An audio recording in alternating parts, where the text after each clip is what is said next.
Ceci est un livre audio autogénéré par Google. Pétain, Végan et la revanche. L'armistice n'est qu'une suspension d'armes permettant de mûrir la revanche. Maxime Végan, mémoire. L'histoire du régime de Vichy serait incompréhensible, hors la place majeure qu'occupa l'Algérie dans la stratégie de ses dirigeants avant novembre 1942. Jusqu'en 1940, la pratique politique tendit à faire des trois départements algériens bien autre chose qu'un véritable prolongement de la métropole. Leur appartenance à la communauté nationale était constamment démentie par un appareil bureaucratique d'État, qui dans l'exercice de ses fonctions tutélaires utilisait le mot de colonie, bien que leur organisation territoriale reposât sur les mêmes principes qu'en France.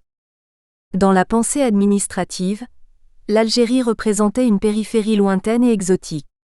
Elle avait pour vocation d'être exclusivement une colonie de peuplement et d'exportation, qu'administrait un gouverneur général dont les pouvoirs s'étendaient parfois à tous les services civils.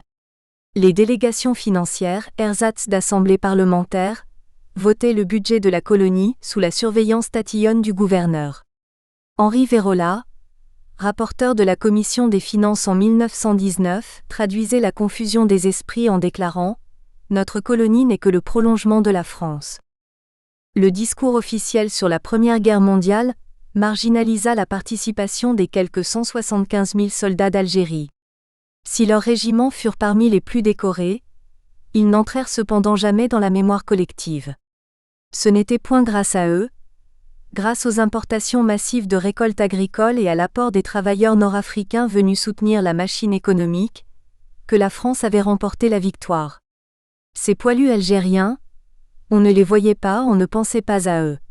Les Français avaient encore une vision très hexagonale, peut-on entendre dans un reportage télévisé de la chaîne France 24 en décembre 2014.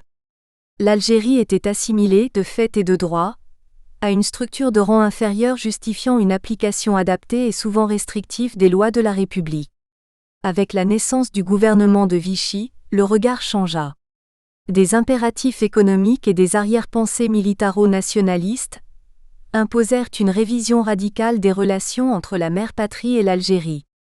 La colonie, forte de ses quelques 7,5 millions d'habitants, dont environ 900 000 Européens, remplissait désormais le rôle d'une France de substitution chargée, par délégation, de sauvegarder l'unité de l'Empire et de préparer le rétablissement de la souveraineté nationale en métropole. Elle eut droit à tous les honneurs, aux mots affectueux, aux promesses et aux flatteries. Le sol algérien devint le support d'une politique de revanche dont la légitimité fut favorisée par l'importance du sentiment national des populations. La guerre de 1939 à 40 y avait mobilisé 215 000 hommes parmi lesquels 123 000 musulmans. Le leader nationaliste Ferhat Abbas avait d'ailleurs appelé les siens à combattre pour le salut de la nation. 2700 d'entre eux figurèrent parmi les 5300 volontaires et conscrits d'Algérie qui moururent au front. L'avantage que la signature de l'armistice, l'attaque britannique des 3 et 6 juillet 1940 contre la base de Mers-el-Kébir fut le principal acte fondateur du régime de Vichy, dans la mesure où elle signifia vraiment la fin d'un cycle historique et le début d'une nouvelle ère dans les relations internationales, marquée notamment par la collaboration entre la France de Pétain et l'Allemagne hitlérienne. Chapitre 1 Mers-el-Kébir, la déchirure. Les Anglais me dégoûtent. Les Boches, eux, n'auraient pas agi d'une façon si perfide. Général Charles Noguès, lettre du 6 juillet 1940 à Ernest Lagarde, directeur adjoint du ministère des Affaires étrangères. Vue d'Algérie, rien ne laissait présager l'effondrement militaire de la France en juin 1940. À s'en tenir à la presse de l'époque, l'optimisme était de rigueur. Les communiqués de victoire et les discours sur l'invincibilité du pays se succédaient. La guerre se réduisait à une opération de communication que maniaient habilement les services de propagande. La vie à Alger se déroulait normalement. Le casino Music Hall faisait salle comble chaque soir. L'affluence ne désemplissait pas aux réunions hippiques du Caroubier. Le succès populaire de la 8e édition de la foire s'affirmait, son parc d'attractions était le plus visité, un service nocturne de tram permettait au public de s'y attarder jusqu'à minuit. La réussite économique des colonies et le dynamisme artisanal du MZAB étaient exposés avec éclat. Conscient qu'il fallait maintenir intact le moral de l'opinion publique, Paul Saurin, président du Conseil général d'Oran, attribuait à ses administrés des vertus miraculeuses. C'est grâce à des hommes comme ceux de l'Oranie que la France triomphera, déclarait-il le 8 mai 1940. 2 jours après, la vie soudain se condensa, on entra dans un espace-temps où tout s'accéléra. La Wehrmacht avait déclenché une offensive éclair dans les Ardennes, désarçonnant l'état-major français qui s'attendait plutôt à une attaque contre la ligne Maginot. La religion et la patrie. Le religieux fut appelé en renfort. L'évêque d'Oran, Léon Durand, qui dès l'affaire de Munich en septembre 1938 avait établi un plan de mobilisation de son clergé, prescrivit des prières publiques et des processions dans tout le département. Là, où plus aucun prêtre n'était disponible, il chargea les enfants de Marie d'animer les cérémonies. Les heures sont décisives pour le sort de la patrie. Tous à genoux pour que le Christ qui aime les francs chasse les ennemis de son nom et de sa civilisation, écrivait-il dans le bulletin de l'évêché. La fête du Sacré-Cœur donna lieu le 31 mai à la célébration d'offices, qui furent massivement suivies d'un bout à l'autre de l'Oranie. Celui qui fut organisé à la cathédrale du chef-lieu, se tint devant un parterre de personnalités civiles et militaires. Nos officiers avec leurs soldats, marins et aviateurs, se battent comme des lions. Tous nous sommes prêts à tous les sacrifices pour que vive la patrie dans l'honneur et la liberté, lança l'évêque au cours de son homélie. Le même jour à Alger, la grande mosquée de la rue de la Marine avait attiré la foule des croyants, soucieux de prier eux aussi pour le triomphe militaire de la France. Le cheikh El-Oghbi et de nombreux militants de son courant réformiste figuraient parmi les fidèles.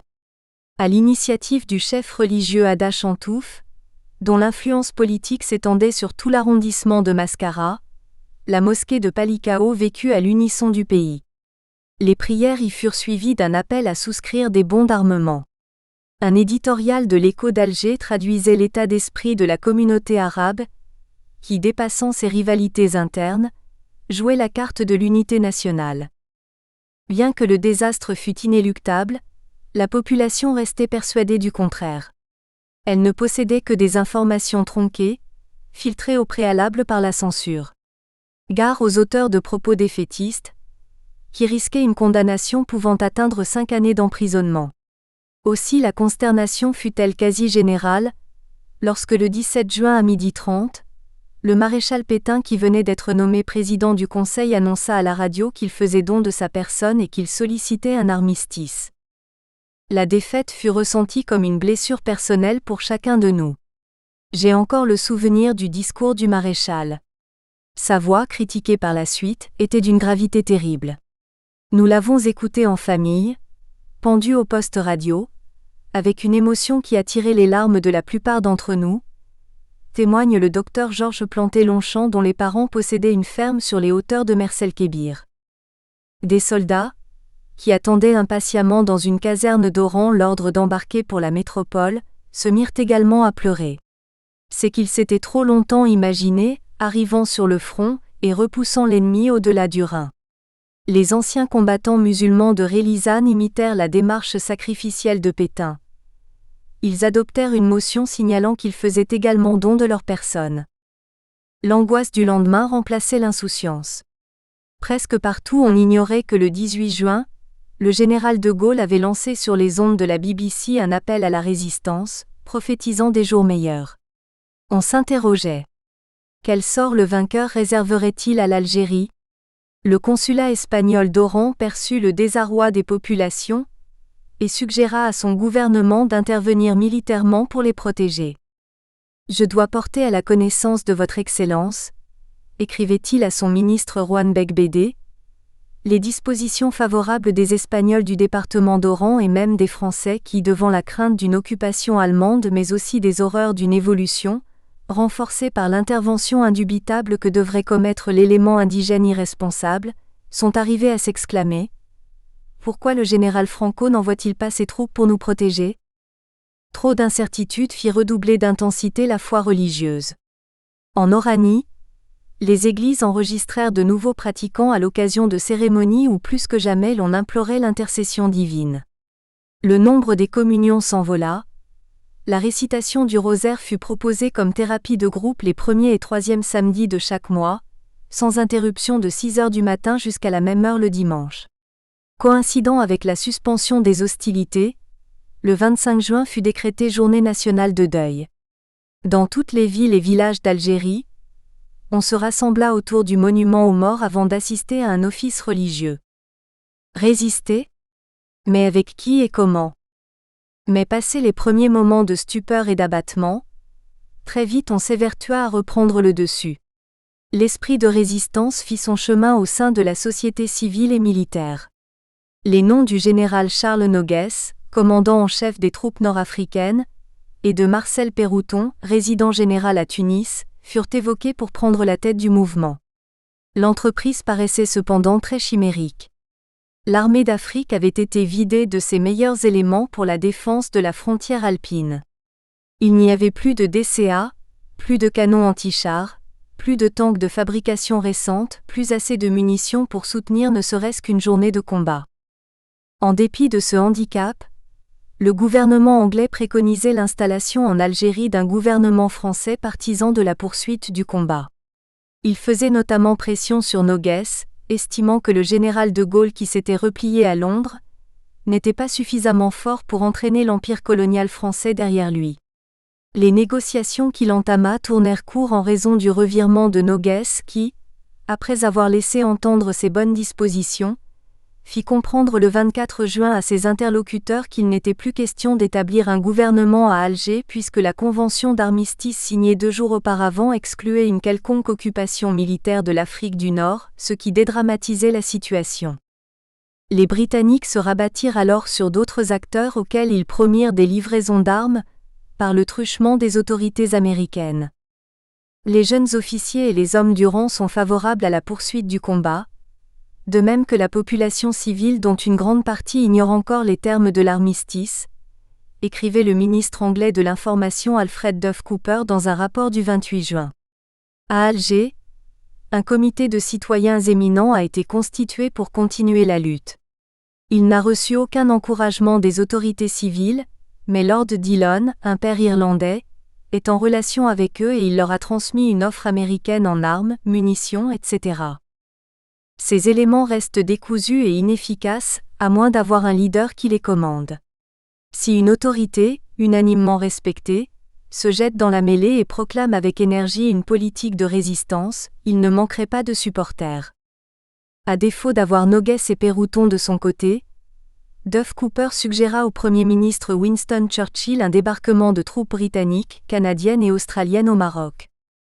Cette expédition ne rencontrerait, assurait-il, qu'une faible résistance armée et grâce au soutien enthousiaste de la population locale, elle assurerait aux Alliés le contrôle des côtes nord-africaines qui est essentiel pour le maintien du blocus des forces ennemies. Le consul américain Félix Cole émettait une opinion mitigée sur la volonté de résistance des populations d'Algérie. S'il concédait que tous les nantis, européens, civils et militaires, réclamaient avec insistance la poursuite du combat, il précisait que les autres catégories sociales, c'est-à-dire les travailleurs européens et indigènes, y seraient hostiles, sans compter les éléments espagnols d'Oran qui prédominent dans ce département et aux positions incertaines. Son collègue de Casablanca, Herbert Gold, nota l'émergence d'un clivage au sein de l'armée entre des sous-officiers réceptifs au discours britannique et les officiers supérieurs, supposés être de purs loyalistes qui suivront probablement quiconque leur donnera des ordres, même celui de combattre pour Hitler. L'acharnement que mettait le gouvernement anglais à vouloir conserver l'Algérie dans le tourbillon de la guerre finit par agacer les autorités françaises, qui le 28 juin obtinrent le départ de la mission militaire britannique d'Alger. Une démilitarisation limitée du territoire commença. Les défenses côtières furent progressivement démantelées, tandis que s'effectuait la démobilisation des hommes âgés de moins de 25 ans. Cela sonnait la fin des velléités de dissidence. Le gouverneur général Lebeau, noté Félix Cole le 2 juillet, semble avoir triomphé de toute possible opposition au terme de l'armistice. Sa tâche a été facilitée par les critiques de Pétain contre l'Angleterre et les rumeurs diffusées par certains officiers sur la faiblesse du matériel militaire. Des progrès ont été réalisés pour persuader les Algériens d'accepter les conditions de l'armistice, Mais l'idée de résister n'est pas complètement abandonnée, ni celle de gagner l'Angleterre. Plusieurs centaines d'hommes recherchent les voies et les moyens de rejoindre le petit noyau de combattants français. Seul le maintien au combat de l'Afrique du Nord serait un antidote à la guerre civile. Les Français sont maintenant totalement divisés, avec des lignes de partage qui traversent tous les vieux partis politiques. À partir de cette fracture, Félix Cole pronostiquait la disparition à brève échéance du gouvernement de Pétain. Il est condamné, à moins qu'il ne prenne des mesures despotiques avec le soutien des Allemands. L'attaque anglaise contre Merselkebir. Le consul américain n'était pas un bon devin. Les événements survenus à Merselkebir les 3 et 6 juillet 1940 modifièrent profondément la donne. L'attaque britannique contre la flotte française qui s'y trouvait au mouillage provoqua chez les populations d'Algérie un traumatisme qui ne se cicatrisa jamais. J'entends encore dans ma tête l'explosion du croiseur Bretagne, relate Pierre Barissin-Monrose qui avait 5 ans à l'époque. Ma mère était sortie de notre appartement de la rue Alsace-Lorraine pour aller chercher du lait chez l'épicier Gomez. Les sirènes d'alerte ont alors retenti, j'ai entendu des explosions lourdes lointaines. Je me faisais un sang d'encre pour ma mère. Puis il y a eu une formidable explosion. C'était le cuirassé Bretagne touché par un obus. Puis ma mère est enfin rentrée. J'étais soulagée. Élève alors en primaire au lycée de garçons, Marc Talbert se souvient de l'animation formidable que créaient les marins de la base dans les rues d'Oran. Il y eut ensuite ce 3 juillet. En fin de matinée, le maître nous a dit de ne pas revenir en classe l'après-midi. Et aux alentours de 17 heures, les coups de canon ont commencé. Les murs des immeubles tremblaient. La canonnade interrompit les obsèques d'un enfant en bas âge, qui se déroulait au cimetière de Merselkebir. Elle dura près d'un quart d'heure. Toute l'assistance s'est détournée de la cérémonie pour observer les éclats lumineux et des petits nuages blancs au loin, provenant de tirs et d'éclatements d'obus anti-aériens excessivement bruyants. Les habitants coururent se réfugier, les uns dans les grottes de la montagne du Murdjadjo, d'autres s'abritant à proximité dans le tunnel routier qui reliait Oran à Merselkebir. Quand ils sortirent des abris, ils virent l'étendue du désastre. Près de 1300 marins avaient laissé la vie. Dans les heures qui précédèrent la fin de l'ultimatum anglais, ceux du Bretagne avaient écrit une dernière lettre à leurs proches. Lorsque le cuirassé sauta, la violence de l'explosion projeta en l'air le sac contenant le courrier. On le retrouva éparpillé au lieu-dit La Djenina, une propriété privée au pied de la colline du Santon. Les flots charriaient des corps atrocement brûlés par les nappes de mazout qui recouvraient la rade. Les sauveteurs, à bord de canots, s'efforcèrent de repêcher les survivants. Dans le cinéma local où parvenaient les cadavres, une opération macabre commença avec l'aide des habitants. Pendant toute la nuit, nous avons reconstitué des corps humains. On nous avait dit 2 bras, 2 jambes, un tronc, une tête. Et si possible une plaque d'identité. Au matin nous étions couverts de sang et de larmes, raconta Rosalie Costagliola qui avait alors 20 ans. Comme en France, un immense cri d'indignation s'éleva dans toute l'Algérie, témoigna l'alpiniste Roger Frison-Roche, journaliste à Alger. En Espagne, les milieux nationalistes furent bouleversés, comme si le raid britannique avait frappé leur propre territoire. Ils ressuscitèrent la mémoire de ce port conquis en 1505 par la couronne espagnole. Mazalquivir, l'avait-on appelé. Mazalquivir, fallait-il toujours l'appeler et non point de son nom arabe ou français. Après avoir dénoncé le carnage et la boucherie, causés par l'attaque, un chroniqueur du quotidien madrilène ABC écrivait « Je revendique l'orthographe espagnole d'un lieu qui a été incorporé à l'histoire et à la civilisation grâce à la langue de la Castille et aux armes d'Espagne. » À la Chambre des communes de Londres, l'ambiance était toute différente. Elle tournait à la liesse générale. Le Liverpool Daily Post souligna que Churchill était en larmes, très touché par l'interminable ovation de l'ensemble des députés à la suite de son discours. Une déferlante anglophobe modela les comportements, porteuse d'une vision politique faisant du maréchal Pétain le seul protecteur légitime de l'Empire français. Les autorités publiques stigmatisèrent le guet-apens sans précédent dans l'histoire navale, le caractère odieux de l'agression contre un allié de la veille qui avait supporté jusqu'ici tout le poids de la guerre. Les journaux reproduisirent les informations officielles sur la traîtrise légendaire des Anglais. La base était sans défense, nos navires étaient tous feux éteints et nos batteries de côte en voie de démilitarisation. Des cérémonies commémoratives eurent lieu à chaque anniversaire, en 1941 et 1942, non seulement à Oran, mais aussi dans tout l'Empire et en France. Quand une personnalité vichysoise effectuait une visite en Oranie, Merselkébir constituait un détour obligé. Elle allait s'incliner au pied de la grande croix dominant le cimetière marin, et de là, partait sur un chaland se recueillir à l'endroit où gisait par le fond l'épave du Bretagne dont la coque, entièrement retournée, renfermait encore les restes de nombreux marins. La commémoration tomba en désuétude par la suite, sous l'effet du changement de régime politique. N'oubliez pas Oran. Une affiche enluminée de 118 cm sur 86 cm, publiée peu avant la fin de l'année 1940 par la propagande vichysoise, immortalisera la tragédie.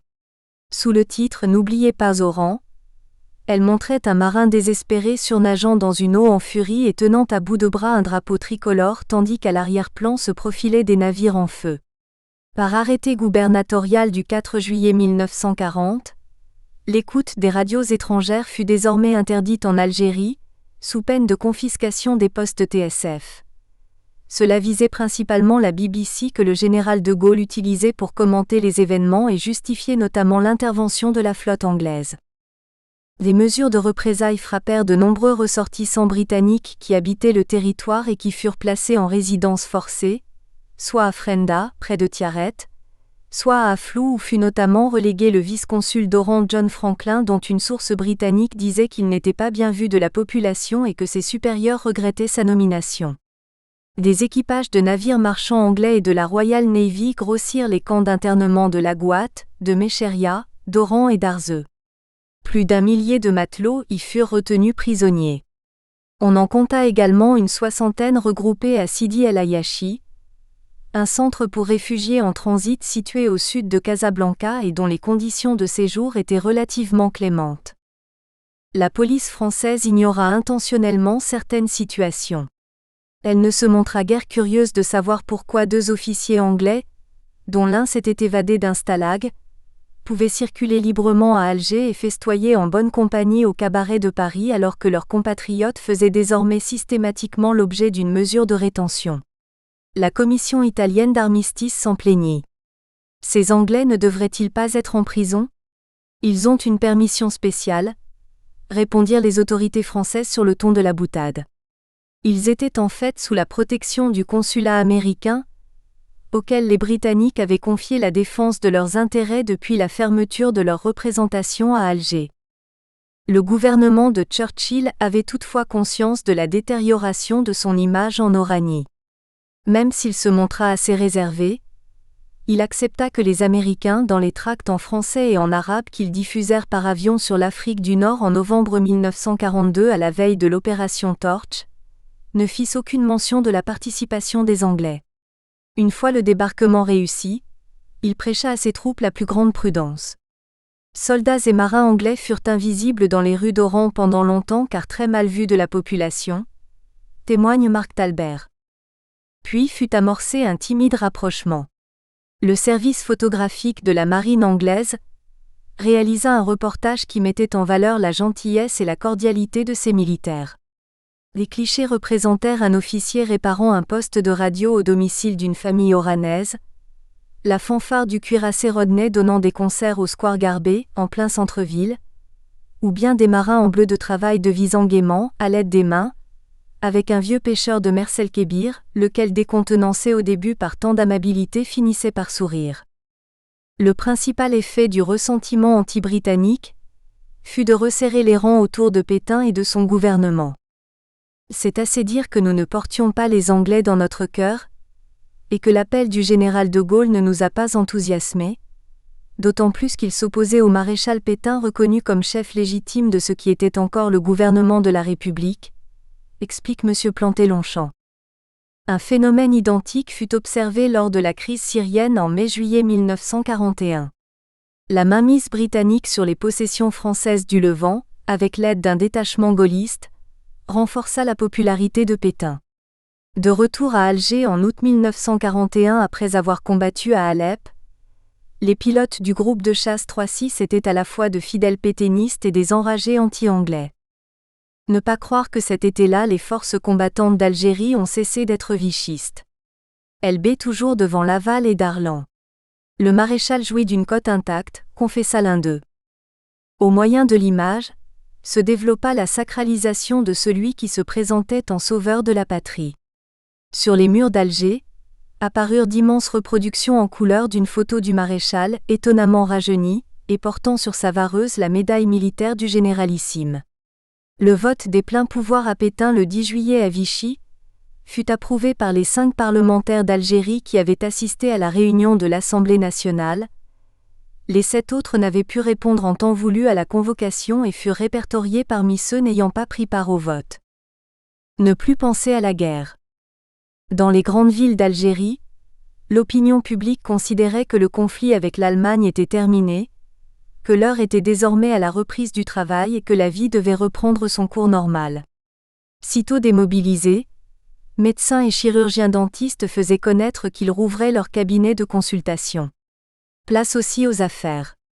Des promoteurs immobiliers annonçaient la mise en vente de villas et de terrains. Les lycées d'Alger organisaient des cours de rattrapage pour les candidats au baccalauréat de la session de septembre. Les écoles primaires proposaient des cours de vacances. La station de radio PTT programmait, à destination des adolescents, des retransmissions de la comédie de Racine Les Plaideurs. Mohamed Ben Souna, un étudiant musulman, avait droit aux honneurs de la presse. Issu d'une famille de lettrés d'Orléansville, il avait soutenu en juillet une thèse de médecine.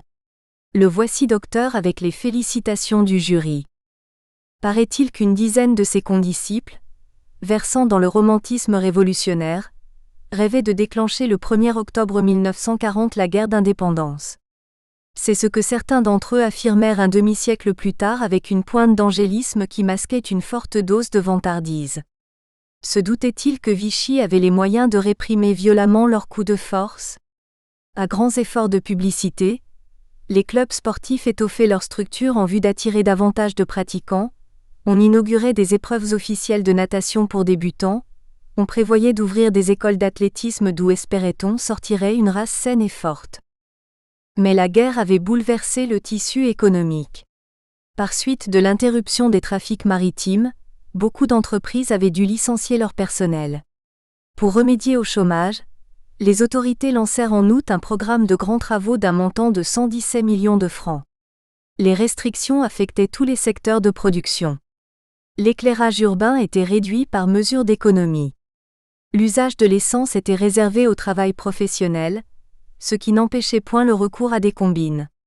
On voyait le dimanche, sur les routes menant au bord de mer, des patrouilles de garde mobile contrôler les véhicules de livraison dont les conducteurs avaient pris la fâcheuse habitude de livrer des canoës ce jour-là avec leurs familles. Les plages devenaient des lieux de solitude, d'autant plus qu'au rationnement se mêlaient des préoccupations d'ordre moral. L'Algérie se recroquevillait sur elle-même au nom de la protection des bonnes mœurs. Les maires de Castiglione et de Staweli prononçaient l'interdiction de se baigner sur la plage communale sans être décemment vêtu.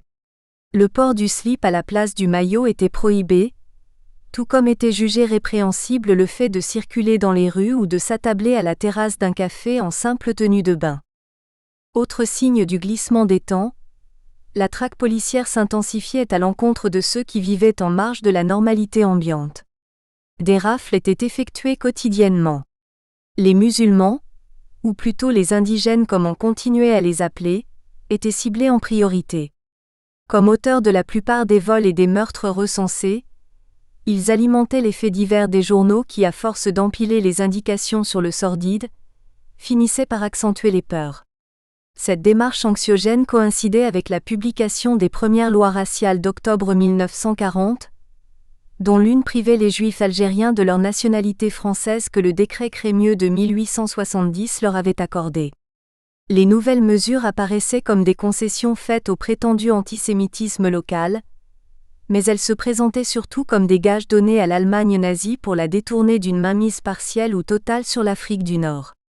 La géostratégie importait autant que les questions d'idéologie.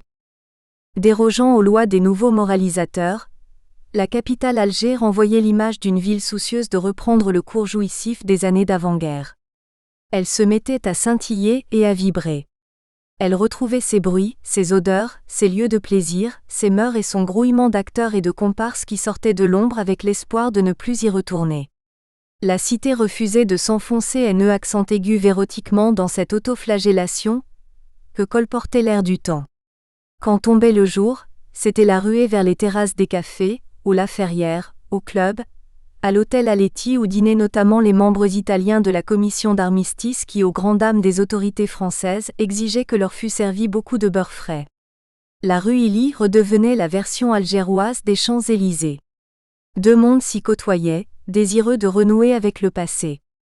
Les musulmans se manifestaient sous les traits du petit cireur de chaussures, du marchand de fleurs, du vendeur de billets de loterie qui interpellait les passants ou courait après eux.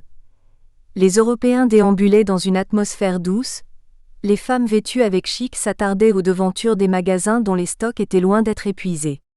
La ville essayait de se débarrasser des stigmates de la guerre. On rebouchait les tranchées abris qui avaient défiguré parcs et squares. Chapitre 2 L'armée d'Afrique, le recours. Le régime de Vichy pratiquait à cette époque-là une politique qui s'apparentait à une sorte de double jeu, dont Pétain réfutera au demeurant la formule, sans parvenir pour autant à dissiper l'équivoque. Au moment où s'ébauchait à Montoire la collaboration franco-allemande, Vichy explorait en effet une option diamétralement opposée, celle de la revanche militaire dont l'Algérie formerait la base de départ. Toutes ces décisions, ces manifestations publiques de bonne entente avec les pays de l'Axe, visaient essentiellement à calmer leur convoitise territoriale sur l'Afrique du Nord. On amadouait l'ennemi, on donnait le change. C'est en tout cas l'impression qui transparaît à la lecture de différentes sources sur le sujet, notamment les archives anglo-américaines. Le nouvel État français avait besoin de conserver sa dépendance algérienne afin de pouvoir réaliser le rêve qu'entretenaient nombre de ses officiers de voir effacer par les armes l'humiliation de l'armistice. De défensive, sa stratégie était censée évoluer à moyen terme vers une posture offensive. La nomination le 5 septembre 1940 du général Maxime Weygand au poste de délégué général du gouvernement en Afrique répondait à cet objectif. L'armée d'Afrique était la poutre maîtresse de l'édifice. Elle obéissait aux ordres du gouvernement de Pétain. Aussi longtemps que cet octogénaire, le héros de Verdun devenu le père de la Nouvelle-France, resterait en fonction, elle lui serait loyale, supputait un journal de Washington en octobre 1940. La synarchie et son projet de coup d'État en Algérie. En réponse à la défaite, la doctrine de la revanche ne fut point le seul mode d'action à être débattu dans les antichambres de l'État vichysois. Il avait en effet fallu batailler contre les tenants d'une thèse radicale qui faisait de l'Algérie le siège d'un gouvernement indépendant du régime de Vichy, et que soutenait la mystérieuse synarchie, un groupe de jeunes intellectuels partisans de la collaboration avec l'Allemagne parmi lesquels figuraient Pierre Drieux-La Rochelle, Jacques-Benoît Méchain, Jacques Leroy-Ladurie, François Lehideux et aussi Pierre Pucheux avant son retournement du printemps 1942. Le Corse Victor Arrighi, 1900 à 1945, un ancien apparatchik communiste devenu en 1936 délégué du Parti doriotiste en Afrique du Nord, en était la principale tête pensante. D'après son argumentaire, c'est dans le creuset du nouvel ordre européen façonné par Hitler que devait s'épanouir la politique de rénovation nationale. Le salut passait par la collaboration avec le vainqueur. L'impulsion du changement devait venir d'en haut, d'une élite technocratique, et non pas de la France d'en bas et des masses populaires. Le complot fut conçu entre juin et août 1940. Il consistait à obtenir légalement la nomination d'un complice au rang de gouverneur général de l'Algérie, qui convoquerait aussitôt sur la plage de Merselkébir un congrès de délégations françaises et arabes, afin de proclamer la rupture avec la métropole. Des milices révolutionnaires seraient ensuite créées. Elles auraient pour mission de s'emparer du Tchad qui venait de rejoindre le camp gaulliste. Les Allemands en seraient favorablement impressionnés, estimait Arrighi. L'Empire serait le tremplin où le mouvement bondira par-dessus la Méditerranée, pour conquérir la France et Paris. Le gouvernement d'Alger sera plus puissant et constituera un pôle d'attraction plus positif que celui de Vichy. Paul Baudouin, ministre des Affaires étrangères, fut contacté pour occuper le poste de gouverneur. Il accepta, puis se ravisa dès que fut connue la nomination de Weygand. La conspiration s'effondra. Maxime Weygand, un proconsul à Alger. Le général Weygand définissait sa mission comme une politique d'attente, laquelle consistait à défendre l'Afrique contre quiconque, et à refaire une armée capable le jour venu de reprendre les armes contre l'ennemi, car l'Allemand avait été, était et serait toujours l'ennemi. L'attentisme, c'était le mot soft, que le milieu vichysois employait subtilement pour désigner la revanche. Le consul américain Robert Murphy en avait d'emblée saisi la finalité. Weygand et ses collaborateurs veulent poser les fondations nécessaires pour déclencher une importante opération militaire contre l'Allemagne et l'Italie. Cette entreprise ne peut point être qualifiée de mouvement dissident, puisque son programme a été composé avec l'accord du maréchal Pétain. Le gouvernement dûment constitué considère l'Afrique française comme son dernier atout, lequel doit être joué avec prudence et habileté. L'analyse politique que Weygand faisait de l'armistice était basée sur la conviction qu'il n'existait pas de défaite qui ne fût l'ombre d'un bienfait ou le pressentiment d'un sursaut, c'est-à-dire une pause temporaire obligée avant la résurrection et la victoire. Le pessimisme lui était interdit. Il se devait de communiquer une vision heureuse des lendemains. Son message était porteur d'une lueur salvatrice. C'est dans l'effort et dans l'union que nous pouvons préparer des jours meilleurs et nouveaux. Les Allemands finiront bien par s'essouffler. L'essentiel est de tenir jusqu'à ce que les États-Unis entrent dans le conflit, et ils y entreront, confiait-il le 6 janvier 1941 aux administrateurs de la mine de charbon de Kenadza, près de Colombéchar. En août 1941, il osa se réjouir publiquement des pertes subies par la Wehrmacht dans sa campagne de Russie. Chaque Allemand qui y meurt est une victoire pour la France. Sa directive du 10 février 1941 aux officiers de l'armée d'Afrique avait défini le cap. Cadres et troupes devront puiser l'énergie nécessaire pour mener à bien leur instruction dans leur amour de la patrie, leur esprit de sacrifice et leur désir de revanche. Dès ses premières tournées d'inspection, il avait mesuré l'immense travail à accomplir. Il avait retiré une impression détestable de l'absence de discipline et de l'archaïsme des méthodes de commandement. C'est à réformer cet état d'esprit qu'il employa les premiers mois de son mandat, voyageant d'une garnison à l'autre afin de préconiser un entraînement intensif qui permettrait, compte tenu des insuffisances de matériel, d'avoir des troupes mobiles, souples et bonnes manœuvrières capables de résister avec succès à l'Axe. Privée de sa composante juive à partir de mars 1941 en application des lois raciales, l'armée d'Afrique n'offrait guère de perspectives de promotion sociale aux jeunes musulmans. Aussi Weygand proposa-t-il la création d'une école spécifique d'élèves officiers indigènes, dont le pouvoir colonial avait toujours combattu la nécessité. Un rapport d'expertise daté du 4 août 1941 balaya les objections, mais ce n'est qu'en mars 1942 qu'un centre de formation fut institué à Alger sous l'autorité du général Alphonse Juin, alors commandant en chef des forces françaises d'Afrique du Nord.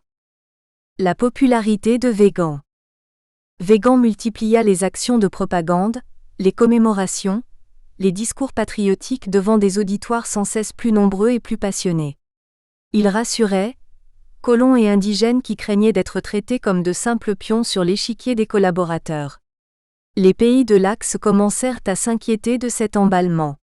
L'hebdomadaire romain Rassegna Italiana exprima en décembre 1940 leurs craintes. L'attitude de l'Afrique française n'est pas claire.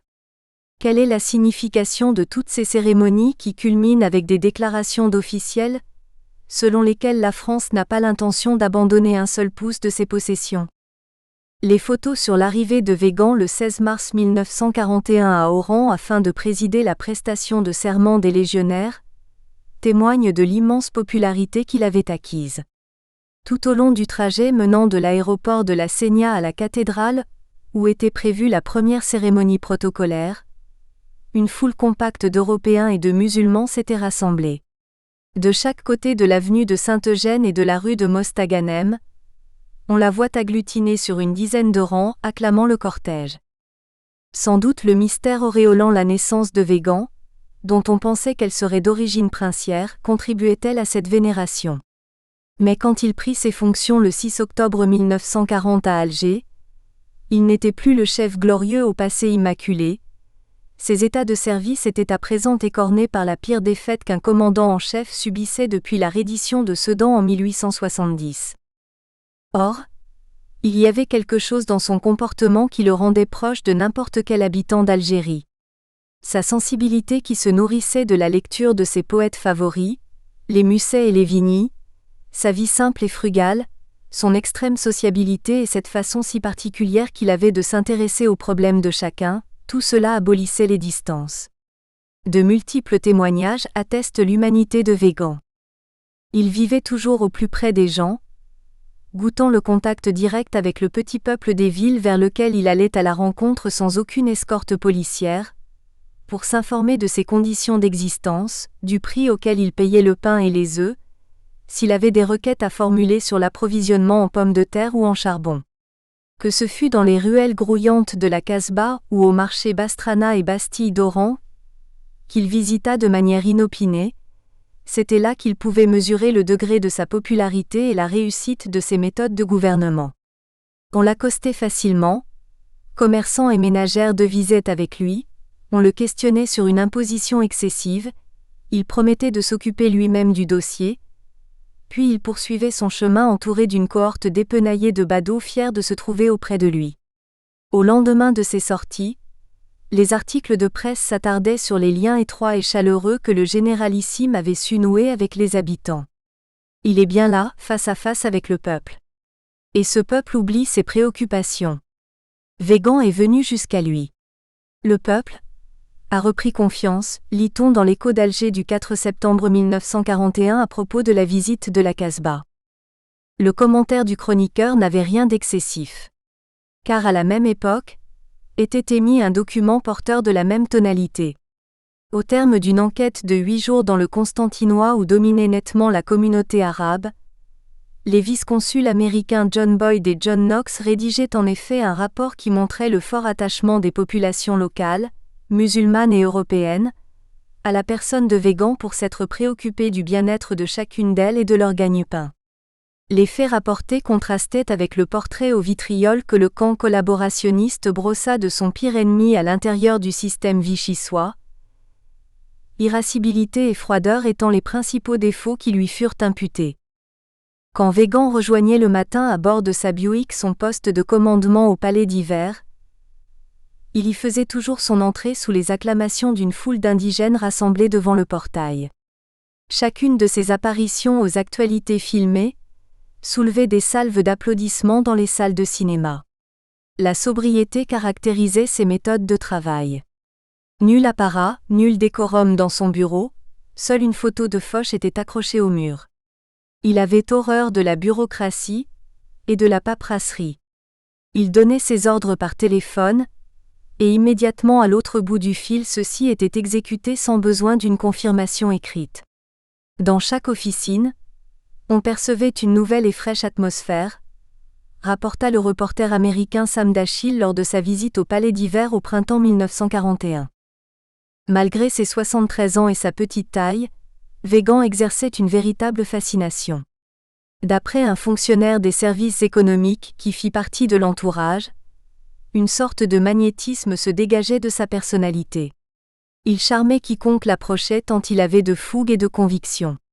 Il était attirant, son allure, son maintien, sa voix étaient d'un chef, précisa un capitaine de l'armée d'Afrique. Son obsession de la revanche frappait ses auditoires. Il laissait percer le regard aigu et sans pitié d'un fauve à l'affût, observa Jules Roy quand Végan vint inspecter son escadrille le 31 janvier 1941 à Sétif. Même l'ambassadeur allemand Otto Abetz reconnut avoir été émerveillé par la droiture qui caractérisait Végan, au contraire d'un Darlan ou d'un Laval. Par son mode de vie exemplaire, le délégué général gagnait la confiance de ses administrés. Il parvenait à leur faire accepter les contraintes de l'époque, en particulier cette mise à l'écart des convenances anciennes et des clivages d'autrefois, au profit des valeurs morales de la Révolution nationale. Il ne faut plus de haine, plus d'antipathie. Il s'agit d'être unis pour le salut du pays, leur disait-il. Il y avait tellement de rectitude en lui, que par contre-coup le régime dont il était le représentant devenait sympathique aux populations. Un fond de simplicité faisait oublier les travers du gouvernement vichysois.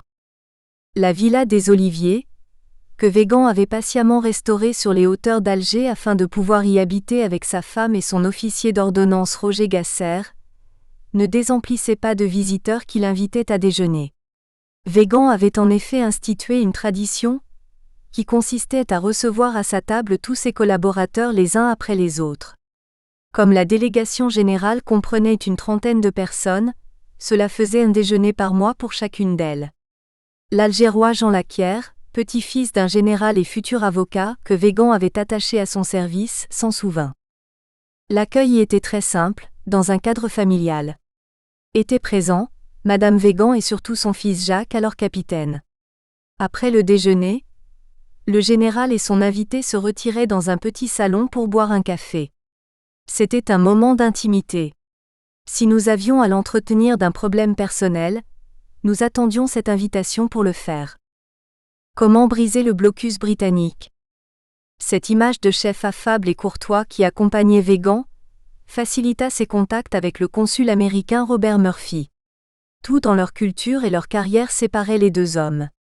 Autant l'un était un vieux soldat chargé de gloire et au tempérament austère, autant l'autre était un jeune quadragénaire, affectionnant les mondanités et autres frivolités de l'existence, malgré une dégaine qui lui donnait l'allure d'un pasteur anglican. Mais il caressait le même but, qui était de ramener la France au combat aux côtés de ses alliés. Murphy avait été promu dès octobre 1940 représentant personnel en Afrique du Nord du président Franklin Roosevelt, qui lui avait demandé de gagner la confiance de Végan, de l'observer dans ses moindres gestes afin d'éprouver sa volonté de bâtir une armée d'Afrique capable de rivaliser avec l'Axe. Dès le premier échange, le 21 décembre 1940 à Dakar où Végan était venu célébrer la bravoure des forces françaises de Vichy qui 3 mois auparavant avaient déjoué une attaque anglo-gaulliste contre la ville, le courant était passé, une estime réciproque s'était établie. Végan confia ses inquiétudes et ses attentes. Il était confronté au blocus britannique, dont les effets se faisaient lourdement sentir sur l'approvisionnement de l'Afrique du Nord en produits essentiels. De nombreux stocks étaient épuisés. On ne trouvait presque plus de sucre, de thé et d'essence. Pour remédier au manque de carburant, on avait réhabilité la traction animale. Une diligence tirée par 8 chevaux se substituait souvent au car qui assurait le transport des voyageurs sur la corniche oranaise. Les dénivelés du parcours, dont ceux de la montée du Fort Lamoun à la sortie d'Oran, imposaient un attelage très résistant. Le commerce stagnait, les routes se dégradaient en raison de la pénurie de matériaux de construction. La plupart des tracteurs agricoles étaient à l'arrêt par manque de pièces détachées, importées généralement d'Amérique. Nous avons crevé de faim à Oran à partir de l'armistice, raconte le docteur Barry Saint-Monrose. J'ai mis longtemps à comprendre pourquoi. C'est que ce con de Churchill, non content de nous tirer dessus à Mercel-Kébir, a fait subir aux colonies françaises et en particulier à l'Afrique du Nord un blocus sévère. À cause de ça, j'ai été très malade. J'ai eu un point de pleurésie. Cet enfant doit boire du lait, avait dit le médecin à mes parents. Mon père partait alors en vélo jusqu'à la ferme Huertas à la Seña, pour me ramener du lait dans une de ces demi-bouteilles qu'utilisait la marque de pétrole Anne. Au séminaire catholique d'Ekmul à Oran, la viande était rationnée et les pois chiches remplaçaient les haricots lors des repas. On quittait parfois la table avec un léger appétit, affirma l'un des pensionnaires. La situation devenait catastrophique. Le typhus et la peste menaçaient à Tlemcen et à Zemora. Que cherche l'Angleterre ? À nous jeter dans les bras des Allemands ? Se plaignit Végan auprès de Murphy. Sans un support économique, toute résistance à une éventuelle invasion des troupes de l'Axe serait impossible. Dès lors, comment même envisager l'idée d'une revanche ? Au cours d'une entrevue le 31 octobre 1940 à Alger, le consul américain Félix Cole avait pourtant prévenu Végan qu'il serait difficile à son pays de lui fournir une assistance économique, dans la mesure où Washington donnait priorité au soutien de l'effort de guerre de l'Angleterre. Seule la victoire britannique peut amener à la France la situation qui lui est due, tant dans la métropole que dans les colonies, lui avait-il précisé. C'était suggéré que toute levée partielle ou totale du blocus passait par un rapprochement politique de Vichy avec l'Angleterre. Terrible dilemme pour l'État français. Fallait-il, en échange d'un peu de nourriture et de pétrole, oublier l'affaire de Mercel-Kébir et la forte anglophobie qu'elle avait générée? La stratégie de la revanche paraissait exiger un tel sacrifice. Mais le climat général en Algérie n'était pas propice à une reprise des relations avec l'ancien allié. D'après le lieutenant-colonel américain Robert Solborg, responsable de l'OSS, il existe un fort sentiment anti-britannique en Afrique du Nord. C'est particulièrement vrai parmi les officiers de la Marine nationale. Ils désirent ardemment la défaite de la Grande-Bretagne, bien qu'elle signifierait la fin de tout espoir d'avoir une France libre et indépendante. Ils se sentent humiliés par la débâcle de leur pays, et sont jaloux de voir les Anglais poursuivre la lutte.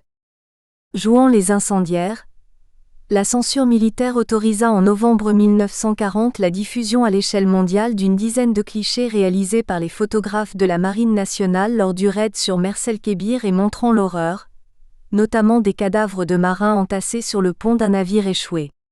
Les photos avaient été cédées à l'agence américaine Fox Moviton News. Elles avaient transité par l'Espagne et le Portugal, puis acheminées aux États-Unis par un avion postal Clipper. La presse algérienne et l'Église confortèrent durablement le ressentiment anti-britannique, se réjouissant en février 1942 de voir châtier les agresseurs de Mercel-Kébir. La Kriegsmarine fut alors magnifiée dans son rôle de justicière pour le compte de la Providence et de Vichy. Elle avait coulé les navires Oud, Resolution et Ark Royal qui avaient participé à l'attaque. À l'inverse, au sein des états-majors de l'armée de terre, l'anglophobie était loin d'être la religion dominante. C'est son côté anti-allemand qui fit dire à Weygand en janvier 1941 lors d'un tête-à-tête avec Murphy « Je souhaite la victoire britannique et nous la souhaitons tous ». Ses collaborateurs partageaient le même espoir. Ils expriment de l'admiration pour le peuple britannique, son courage et sa ténacité. Ce fut d'ailleurs l'explosion de joie au QG algérois de Weygand, lorsqu'un telex annonça la destruction par la Royal Navy du Bismarck, le cuirassé allemand. Les hommes de Weygand gardaient d'ailleurs une certaine nostalgie de l'amitié franco-britannique. Ils avaient l'habitude de prendre leur repas au café anglais, l'un des restaurants d'Alger les plus fréquentés, où l'on servait du champagne entre deux plats, où l'on mangeait des steaks avec des choux de Bruxelles, des pommes de terre et des haricots verts. Le comte François de Rose, 1910 à 2014, conseiller diplomatique du général, provoquait la colère de l'opinion publique et de la commission allemande d'armistice en circulant dans les rues à bord d'une automobile qu'il avait ramenée d'un séjour à Londres et qui portait toujours à l'arrière une plaque gravée des initiales GB, Great Britain. Les négociations Londres-Vichy. Serait-ce Pétain qui, doutant de la parole allemande de s'en tenir exclusivement au terme de l'armistice, décida de renouer le dialogue avec l'Angleterre après 3 mois de brouille? Son ministre des Affaires étrangères Paul Baudouin affirma avoir rétabli, par l'intermédiaire de l'ambassadeur anglais à Madrid, le contact avec le Foreign Office le 5 octobre 1940. Avec l'accord des deux parties, le philosophe Louis Rougier, 1889 à 1982, entreprit de négocier un accord global de non-agression mutuelle.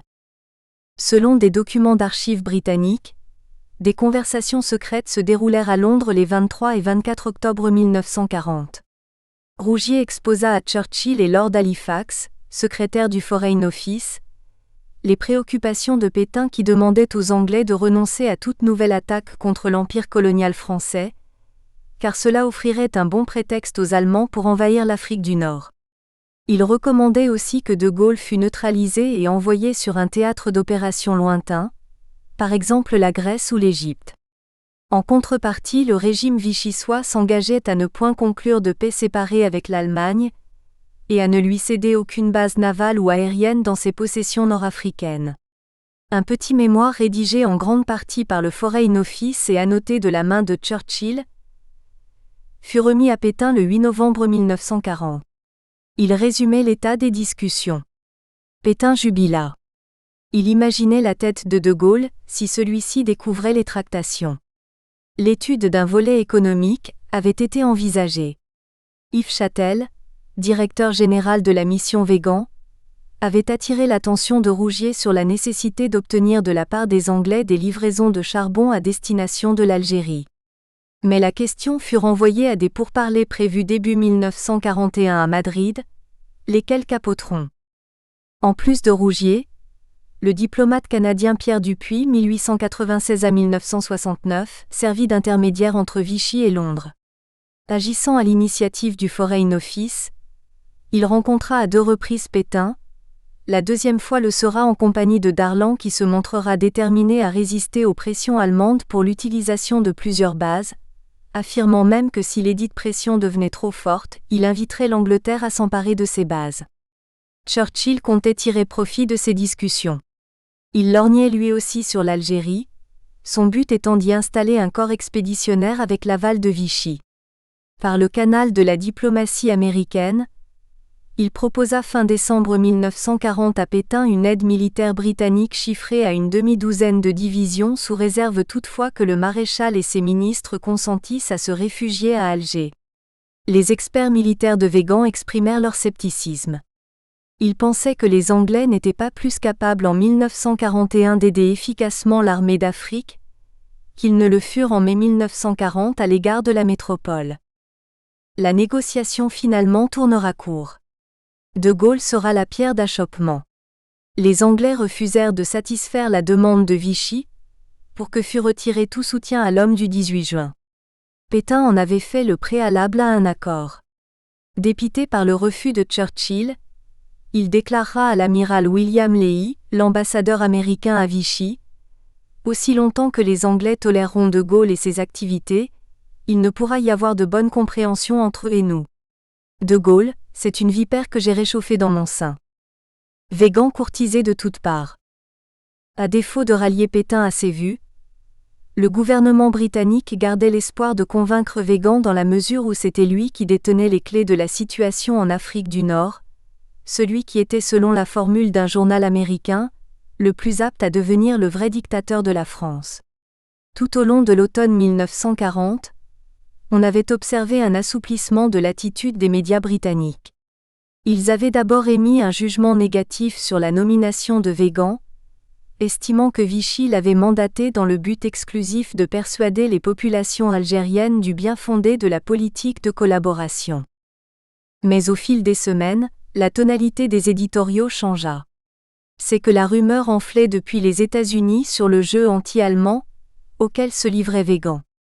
L'Evening Star, s'appuyant sur les milieux bien informés de Washington, avait annoncé le 13 novembre 1940 que Végan préparait un coup d'État en Algérie afin d'y installer une monarchie dont la couronne serait dévolue au comte de Paris. Cette hypothèse n'est point un songe d'une nuit d'été.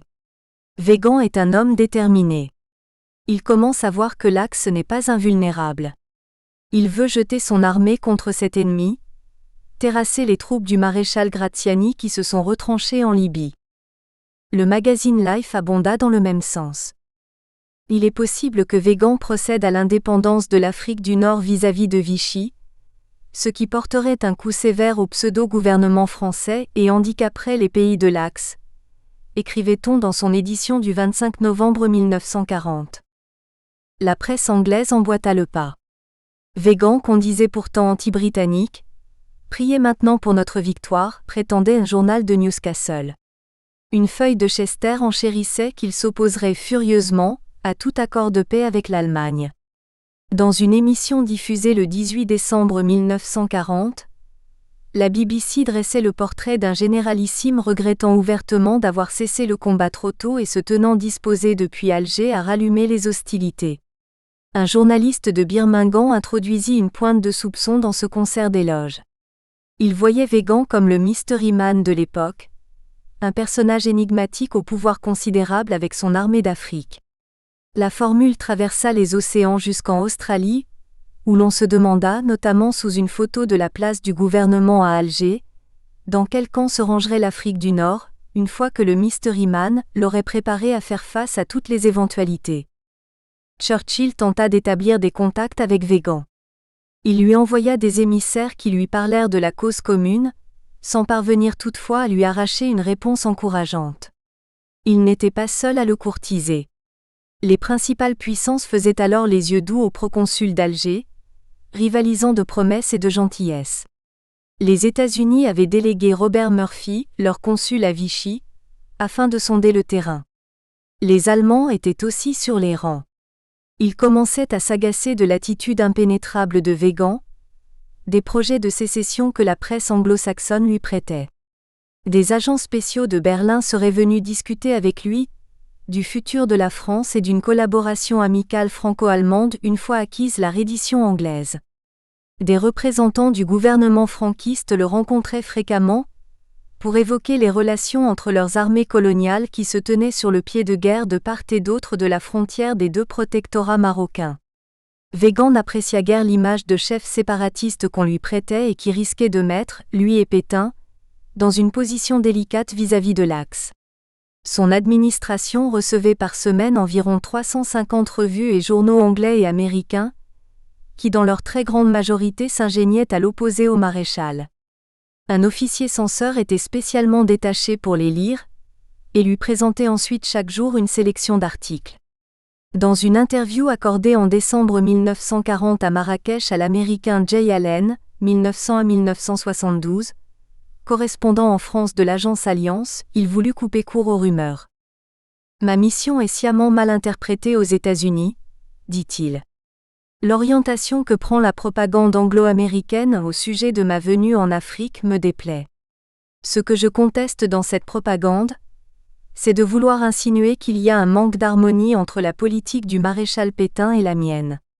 Je suis ici pour servir mon pays. Ce pays est celui qu'incarne le maréchal.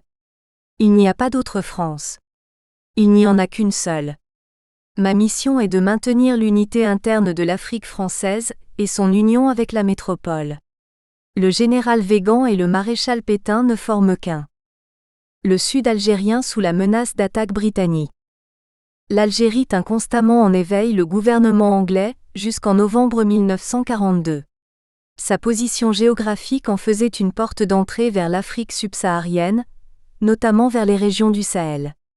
Les Anglais redoutaient qu'elle ne servît de transit à une opération militaire allemande ou vichysoise contre leurs colonies, ou contre les territoires français qui s'étaient ralliés à De Gaulle. La question fut débattue dès juillet 1940 au plus haut sommet. Une section de recherche, le MI3, relevant du ministère de la Guerre recueillit des informations sur les voies de communication transsahariennes du sud algérien. Après avoir écarté la route reliant Tindouf à la Mauritanie, au profil dangereux, qu'aucune force motorisée n'aurait pu négocier, elle en retint deux qui lui semblaient assez praticables pour un corps expéditionnaire même doté de quelques pièces d'artillerie. Il y avait la ligne orientale du Hogar, longue de 3800 km environ, allant de Djelfa à Zinder au Niger, via Gardaya, El Golea et Tamanrasset. La ligne occidentale du Tanezrouft faisait près de 2200 km et joignait Colombéchar à Gao dans le Soudan français, en passant par Ain Sefra, Adrar, Regan et Bidonvé dans les deux cas, c'étaient bien souvent des pistes en très mauvais état, bordées rarement de points d'eau et de gîtes d'étape. Lors de sa séance du 7 juillet 1940, le War Cabinet en avait tiré la conclusion que ces obstacles limitaient considérablement la probabilité d'un raid ennemi à partir de l'Afrique du Nord. D'après un rapport du Joint Planning Committee, JPC, chargé de la planification des opérations, l'attaquant serait obligé, à cause de l'immensité des distances, de créer des relais le long de ses itinéraires pour y entreposer quantité de carburant et de provisions, ce qui freinerait ses initiatives. Mais fin novembre 1940, un responsable du JPC remit la question à l'ordre du jour. Il proposait un plan d'action préventive au cas où la menace d'une intervention se ferait plus précise. 2 commandos, respectivement de 8 hommes pour la voie du Tanezrouft et de 18 pour celle du Hogar, seraient envoyés sur place avec mission de saboter les pistes, notamment les passages escarpés dans les défilés, pour les rendre hors d'usage. Le projet resta cependant sous le boisseau. Les Anglais se méfiaient beaucoup des capacités de riposte de l'armée française, dont le sentiment anti-britannique imprégnait de nombreux pans de sa hiérarchie. Le rapport des forces ne leur était pas favorable. S'ils déclenchaient une offensive dans cette partie du continent africain, Il risquait de subir des représailles aériennes contre les villes insuffisamment protégées de Bathurst, Gambie et de Freetown, Sierra Leone. Une piste cheminant dans le désert algérien vers la partie orientale du continent intrigua. Elle était en voie d'aménagement, en mai 1941. La question se posa de son usage. Sous le titre interrogatif « Une route vers Suez ?» un quotidien américain de la Caroline du Nord reproduisit une photo montrant un ouvrier français calibrant cette piste au milieu de tas de caillasses. Ce pourrait être une route utilisable pour une attaque contre Suez, car les Allemands sont soupçonnés de préparer un transfert de troupes et de matériel à travers l'Algérie pour leur campagne égyptienne, disait la légende. Les changements effectués par Darlan au cours de l'été 1941 en vue de restreindre les prérogatives de Weygand firent croire aux Britanniques que Vichy attaquerait en force, à la fin de la saison des pluies, leur possession d'Afrique occidentale. Le retour au pouvoir le 18 avril 1942 d'un Pierre Laval, apôtre d'une collaboration à outrance avec l'Allemagne, ne fit qu'accroître les inquiétudes outre-Manche. Le transsaharien sera-t-il le Dakar Express de Hitler ? Finalement, le sud algérien demeura à l'écart de toute action de guerre, alors même que le développement économique de ces gisements miniers du Hogir et de la Saoura avait renforcé l'importance géostratégique de la région. Sous l'influence de la pensée industrialiste, le régime de Vichy entreprit à marche forcée la construction du chemin de fer Méditerranée-Niger, un vieux projet, objet de fantasmes depuis la fin du XIXe siècle et sans cesse reporté à cause de différends d'ordre technique et budgétaire. L'idée centrale était de raccorder par le rail la ville de Gao au port de Nemours et d'Oran. À bord d'un autorail, le 9 décembre 1941, René Berthelot, secrétaire d'État aux communications, inaugurait, en compagnie notamment du polytechnicien Jean Bichelonne, le tronçon de 200 km entre Boirfa, frontière marocaine, et Colombéchar. Il en souligna le coût financier démesuré, au regard du contexte de privation et de rareté qui prévalait à l'époque. Quand il n'y aura plus de quoi faire marcher les machines, on ira à la pelle, à la pioche, on grattera avec les ongles, et ce qui ne pourra se creuser ou se remblayer on le jalonnera, on ne perdra plus une minute et si Gao est loin, on ira tout de même jusqu'à Gao, aurait-il déclaré. Un premier train chargé de charbon s'élança ce jour-là de Kenadza vers Oran. La propagande vichysoise affirmait que dans un avenir proche, des trains formés de wagons à bogies de 40 tonnes et tractés par des locomotives diesel électriques de 6500 chevaux évacueraient de Beni Abbès les produits miniers vers le littoral. D'où pouvait-on sortir un équipement aussi moderne ? De la métropole ? C'était pratiquement impossible. Au détriment de plusieurs communes rurales, on était déjà réduit à démonter des rails sur certains parcours pour aller les remonter en Afrique du Nord. La solution vint toutefois des États-Unis. Le gouvernement américain s'engagea à fournir des motrices et du matériel de traction. L'Allemagne observait de son côté, avec beaucoup d'intérêt, la construction du transsaharien. L'édition espagnole du magazine allemand Signal publia en février 1942 un article admiratif, soulignant l'importance de cette voie ferrée pour l'Europe. Le transsaharien établira une liaison permanente avec les chemins de fer du Dahomey, de la Côte d'Ivoire et du Sénégal, et amènera sur les bords de la Méditerranée les richesses incalculables de l'AOF. Ces réflexions avaient de quoi irriter les Britanniques, d'autant plus qu'ils étaient toujours à la recherche d'un moyen pour éliminer toute avancée de l'Axe dans la partie occidentale de l'Afrique. Comme obéissant à un mot d'ordre, les médias anglophones se déchaînèrent contre ce qu'ils baptisèrent le Dakar Express de Hitler. Des ingénieurs allemands auraient pris en charge la construction de la ligne, qui irait désormais jusqu'à la capitale du Sénégal. Ils imposeraient des méthodes de rendement assez rudes afin de permettre aux Führers de gagner la guerre au plus vite. Des photos et des articles sur la nouvelle ligne montrent que les équipes de travailleurs bossant sous des chaleurs de 60 degrés sont recrutées parmi les Berbères et les Noirs locaux, et chez les réfugiés originaires de nombreux pays, républicains espagnols, tchèques, polonais, allemands, autrichiens et anciens de la Légion étrangère. Les responsables français se satisfaisaient d'une main-d'œuvre vieillissante et estropiée, jusqu'à ce que les ingénieurs allemands prennent en main le chantier et réclament des jeunes hommes qui puissent travailler toute la journée sans flancher. L'Allemagne fournit en outre la plupart des rails et des autres matériels. Le coût de l'opération est estimé à 6 millions de livres, soit l'équivalent de 2 semaines d'indemnité de guerre que verse la France aux Allemands, commentait un journal australien en se basant sur des sources anglo-américaines. Les informations les plus farfelues circulaient avec l'agrément des services officiels de la propagande britannique.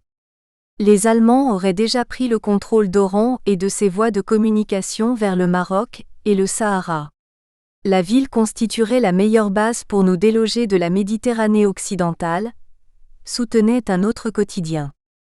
Même l'agence TASS, l'organe officiel de l'Union soviétique, ravitaillait en ragots la presse occidentale qui les reprenait sans les vérifier. Les accords économiques Weygand-Murphy.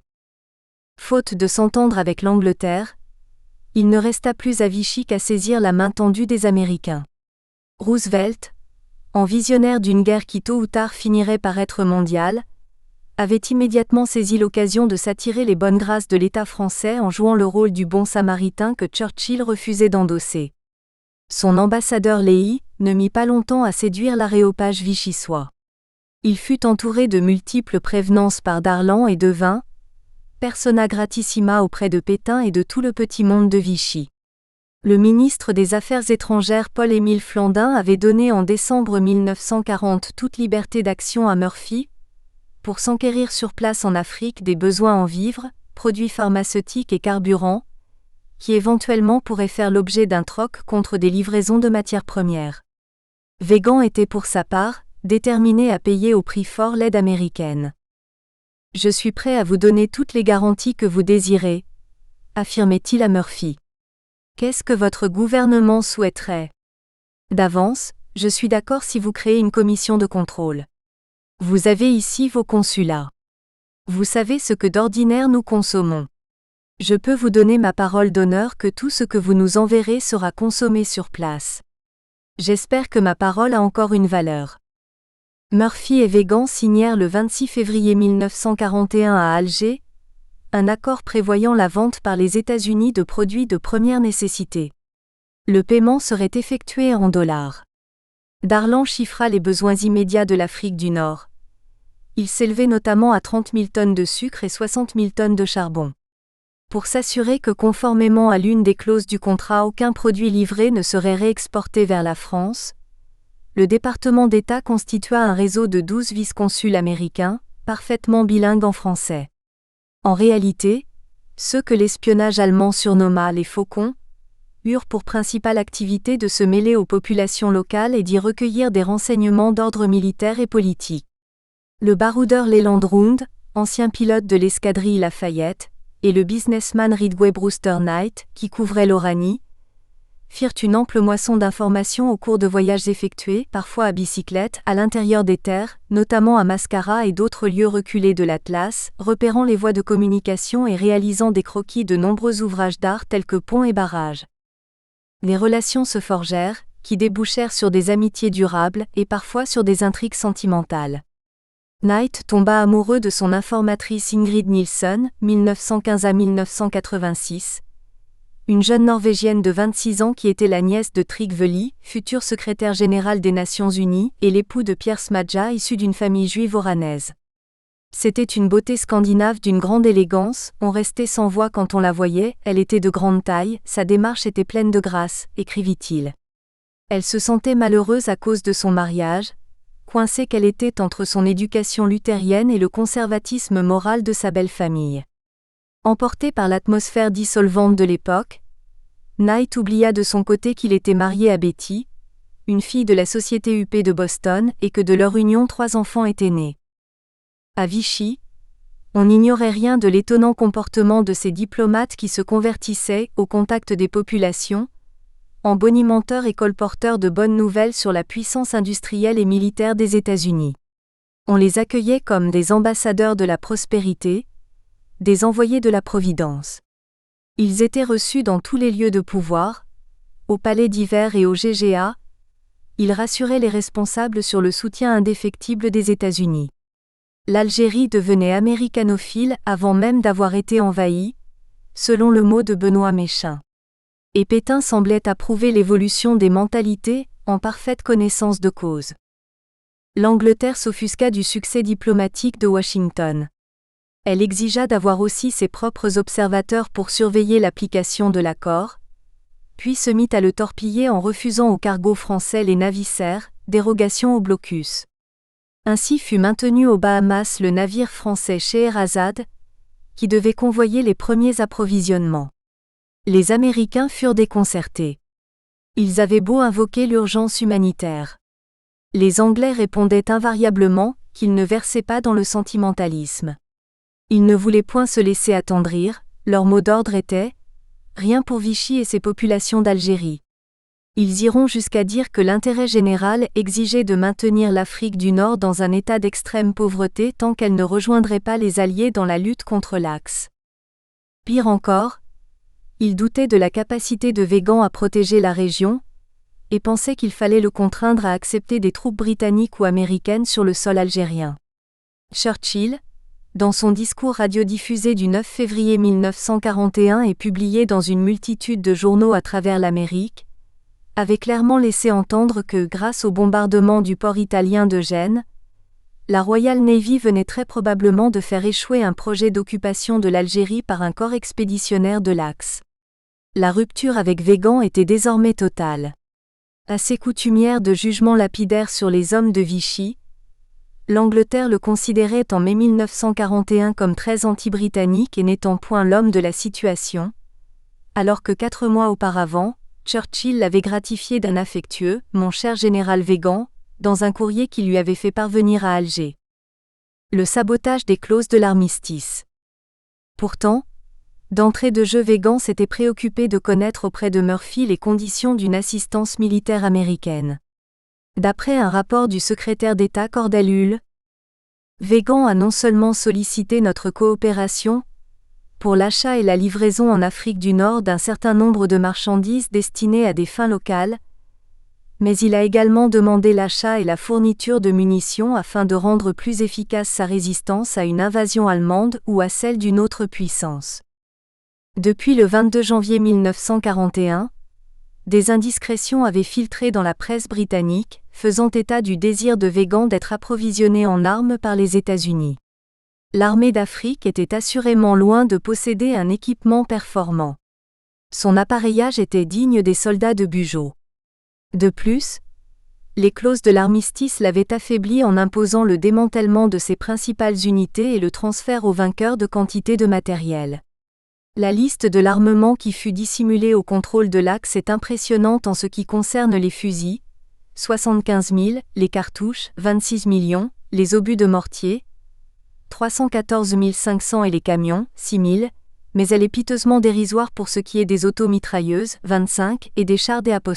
Assaut moderne, 5, les seuls à pouvoir concurrencer les Panzer IV allemands. Car face aux réquisitions allemandes, Weygand s'était efforcé de limiter les prélèvements. Le camouflage de matériel entrepris par la section d'études s'effectuait dans des fermes isolées, que les aléas de la colonisation avaient transformées en bordiges. L'opération était parfois spectaculaire. L'aspirant Rouleau du Gage fut témoin, au cours d'une nuit de septembre 1940, de la disparition de tous les camions d'un régiment du génie dans l'une de ses cachettes. La dissimulation du nombre réel des effectifs encore sous les drapeaux fut aussi couramment employée. C'est ce qu'on appela la mobilisation clandestine. La responsabilité en fut confiée au capitaine Marcel Pénette, 1902 à 1991, de la Légion étrangère. Sous l'impulsion avisée de Weygand, l'armée française se renforce considérablement. La convention d'armistice n'autorise qu'environ 120 000 hommes en Afrique du Nord. Mais 100 000 autres qui ont été démobilisés restent disponibles. On compte 1500 pilotes expérimentés et autant de mécaniciens. Entre 700 et 800 avions de combat sont opérationnels. L'AOF peut fournir 400 000 soldats indigènes, le Maroc 200 000, rapportait Murphy. Mais les Anglais étaient moins optimistes, estimant que c'était un mythe d'imaginer que l'Afrique française fût en capacité de fournir un tel réservoir d'hommes. La plupart des chiffres donnés par Murphy étaient jugés fantaisistes. Le War Office britannique possédait sur l'Algérie une évaluation des forces assez conforme à la réalité officielle. Il recensait 55 000 soldats dont 16 000 au sein de la division d'Alger, 22 000 dans celle d'Oran et 17 000 dans celle de Constantine. À l'insu de Vichy, on édita à Alger des cartes de rappel de réservistes. Mais à la suite de l'étourderie d'un service de l'amirauté en avril 1941, le général Charles Hunsiger, ministre de la guerre, découvrit l'information et aussitôt requit des éclaircissements. Weygand broda une explication qui déjoua les suspicions. Des périodes de rappel en activité étaient effectivement organisées. Le mécanisme survécut à Weygand. Une rotation à la tête de la police d'Alger fut notamment mise en place fin octobre 1942 afin de permettre une remise à niveau des officiers réservistes de l'armée et leur éviter de perdre tout contact avec la pratique du commandement. De fausses stations météorologiques furent créées. Elles étaient utilisées pour observer les mouvements des forces navales de l'Axe. Les vigies étaient des civils. Ils signaient des contrats d'engagement de 3 mois et ne portaient pas l'uniforme. Ils pouvaient aussi être affectés à des tâches de surveillance des étrangers. Des pilotes de chasse, privés d'appareils, étaient transférés à Air France, tandis que d'autres étaient reconvertis en moniteurs de vol à voile. Sous couvert de travaux agricoles, des fermiers entretenaient des terrains acquis par les bureaux et devant servir, le moment venu, de pistes d'atterrissage. La mise sous surveillance des commissions d'armistice. Placé sous l'autorité du colonel Henri Navarre, 1898 à 1983, les services du contre-espionnage reçurent mission de s'opposer par tous les moyens officiels et clandestins à l'infiltration de l'Axe en Afrique du Nord. Les commissions d'armistice furent étroitement surveillées, mises à l'écart de nombreuses activités mondaines ou sociales, dissuadées de sortir en galante compagnie ou de prendre contact avec les indigènes. Parmi les procédés d'intimidation employés, il y avait la pression exercée sur les jeunes femmes entretenant des relations sentimentales avec des officiers italiens.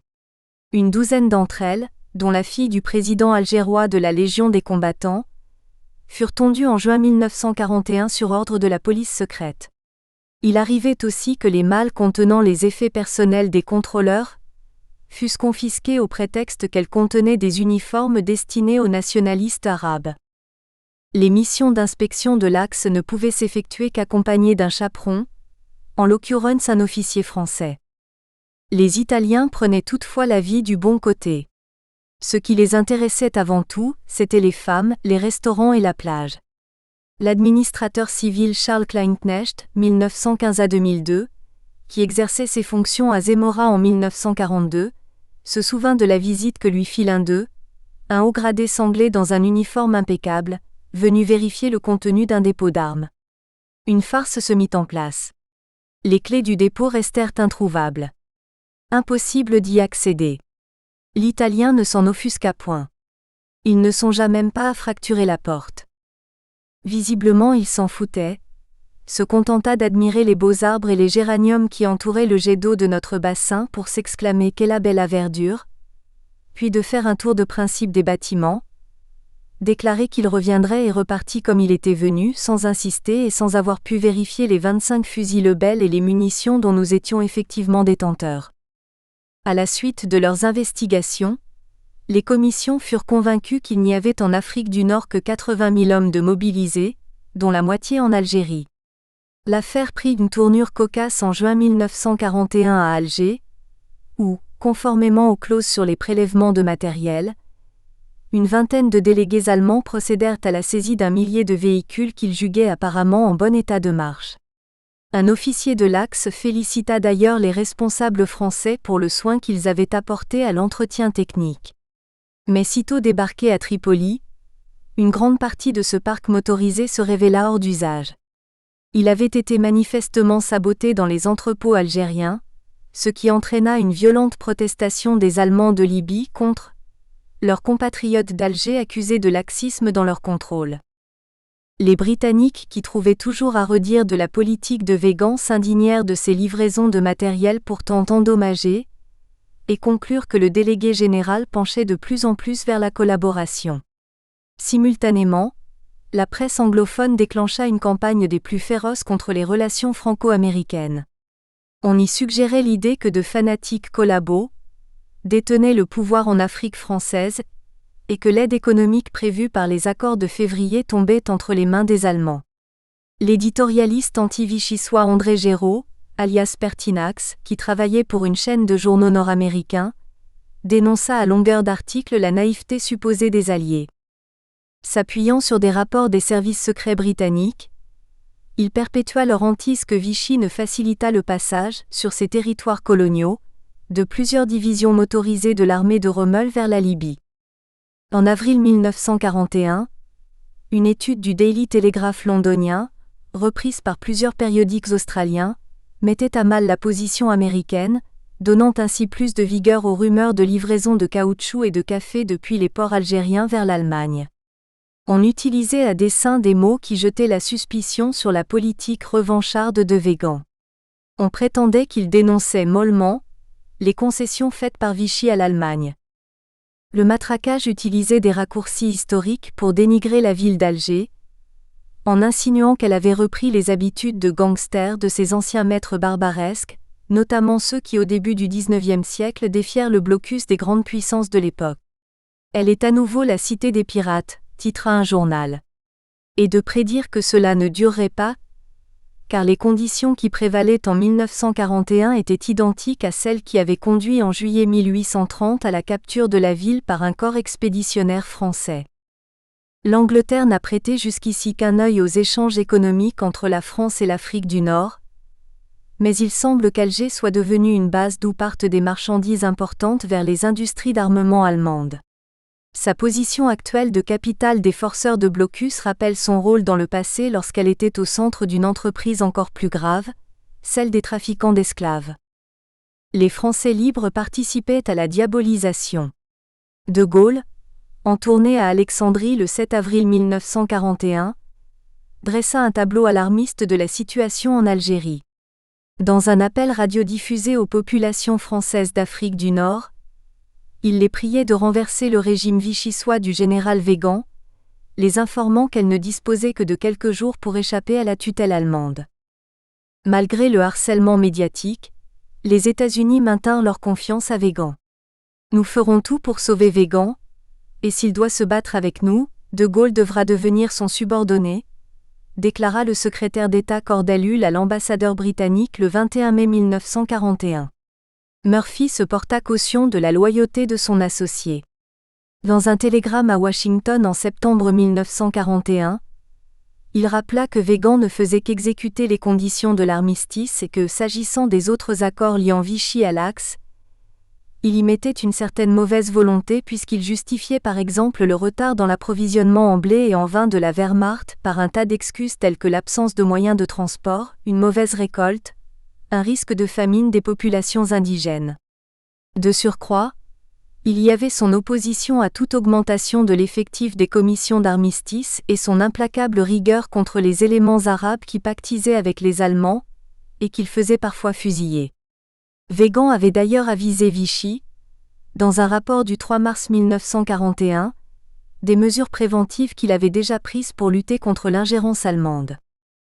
J'ai alerté les autorités responsables sur les inconvénients que présentent les contacts entre certaines personnalités d'Afrique du Nord, fonctionnaires, membres des chambres de commerce, colons, chefs indigènes, et les membres des commissions d'armistice, et j'ai insisté pour que ces personnalités soient mises en garde contre le danger résultant de relations individuelles sortant du cadre strict de l'armistice, et des mesures ordonnées par le gouvernement en vue d'une politique de collaboration.